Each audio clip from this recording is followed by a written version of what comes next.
guys, Michelle from Modus Life here. Today we're going to do a bit more of a core exercise. So this one's called a bird dog. There's many different variations of it, but the general gist is that we want to be able to stabilize through our trunk while still moving fluently through our shoulders and hips. Okay, so in this position we're going to go hands under our shoulders, knees under our hips. Okay, nice and neutral. Make sure that we're not dipped too down towards the floor. We want to be up nice and high through our shoulders, nice and length through our back. And from there, we want to be able to just start off with our arms. So if we can lift one hand up, outstretched in front of us, and then bring it back down, and then we can alternate to the other one. If you do this nice and slow and controlled, you will feel that your weight shifts sideways slightly. What we don't want is you to have to shift all the way to get this arm up. So we're really trying to create this stability through our torso, breathing into our belly, lifting without seeing any lateral shift or rotation. Okay, same thing when we go to our legs.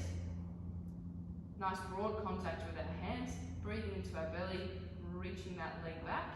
We want to make sure that we're not rotating at all and we're not arching through our back.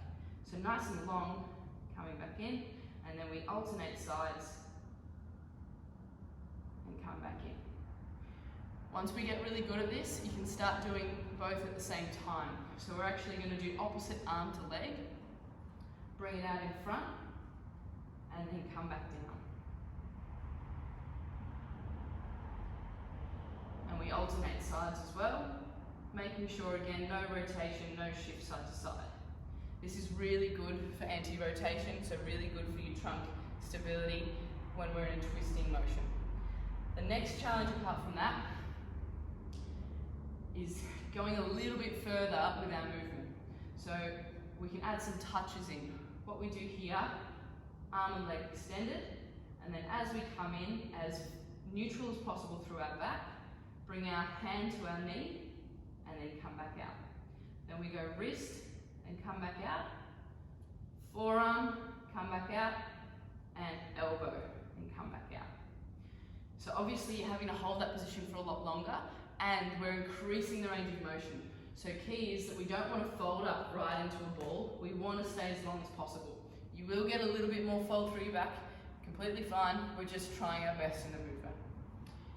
From there, we can then increase that, if we've got the swap sides, we can hold that position and draw shapes. So we can do circles, squares, triangles, and then again alternating sides.